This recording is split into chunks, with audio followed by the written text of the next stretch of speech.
As the Eastern Conference Finals ignite with fiery intensity, one name dominates the conversation like no other: Jalen Brunson.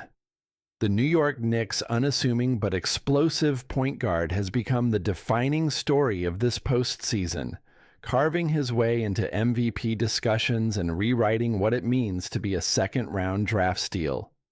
Yet, just a few years ago, his trajectory was far from guaranteed. Enter Rick Carlisle. Now the head coach of the Indiana Pacers, Carlisle coached Brunson for 3 formative seasons in Dallas, watching closely as the young guard blossomed from a solid but unspectacular second-round picker into a crucial piece of the Mavericks' rotation. His progress was steady but subtle, marked by grit, unyielding determination, and an ability to rise above doubts that shadowed him early on. "I'm not surprised by where he is today," Carlisle admitted recently in a candid interview. "Knowing Jalen's relentless drive, the kind of competitor he is, and how much he thrives off proving people wrong, it was always in him. He's the ultimate winner, and he's been wired that way since day one." Carlisle's acknowledgement is telling, because now, in his new role trying to guide the Pacers past the Knicks, he finds himself up against that very same player who evolved under his watch.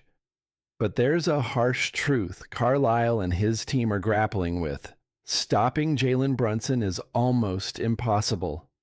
In the pulsating overtime thriller of Game 1 of the Eastern Conference Finals, which the Pacers narrowly lost 138 to 135, Brunson was a man possessed. He poured in a playoff career-high 43 points on an efficient 60% shooting clip, drilling clutch free throws, 12 of 14, and delivering moments of pure magic on the court.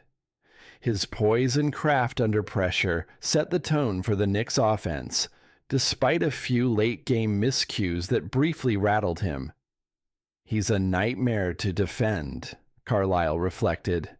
"Brunson finds angles no one else sees. He'll take shots that look questionable to the average fan, but he makes them with a consistency that's maddening. He's a bucket getter. When he has the ball, you know something's going to happen." Pacers forward Pascal Siakam echoed those sentiments with respect tinged with frustration.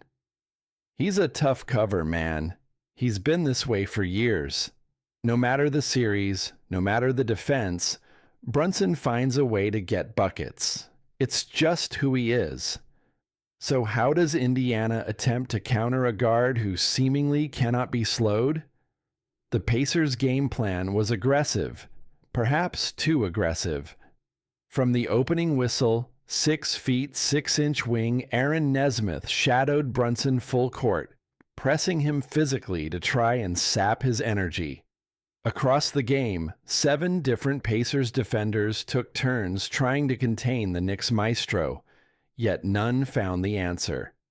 According to NBA.com, all 7 logged at least a minute guarding Brunson, a testament to the Pacers' determination, but also their desperation.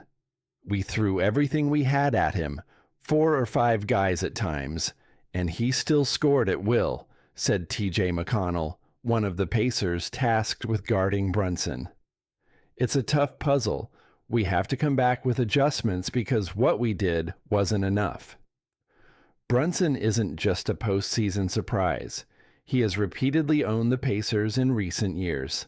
Last season in the conference semifinals, he averaged nearly 30 points per game against them while shooting a strong 46.1% from the field. This season's regular season matchups didn't see any let-up either. 22.3 points per game and an impressive 50% mark on three-pointers across 3 games. McConnell highlighted the challenge bluntly. "He's got no real weaknesses. He can shoot, drive, and score from all 3 levels, beyond the arc, mid-range, and at the rim.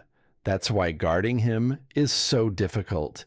He's a complete offensive player.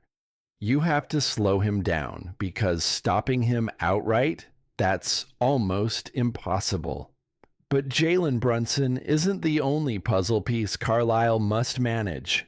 Game 1 exposed several cracks in the Pacers' defensive armor, notably their struggles on the boards. Mitchell Robinson dominated the offensive glass for the Knicks, giving New York extra possessions that proved costly. Carlisle also lamented the 69 points Indiana surrendered in the first half alone. Far too many for a team that prides itself on defense. Karl-Anthony Towns' presence was equally significant. The Pacers struggled to contain Towns' scoring burst as he poured in 35 points, forcing Indiana to reconsider their defensive approach. The coaching staff recognizes the need to tighten rotations and improve execution in transition, pick-and-roll scenarios, and isolation defense. There's just a lot of areas we need to improve on. Defense in all its forms, transition coverage, pick-and-roll defense, and blocking out, Carlisle stressed.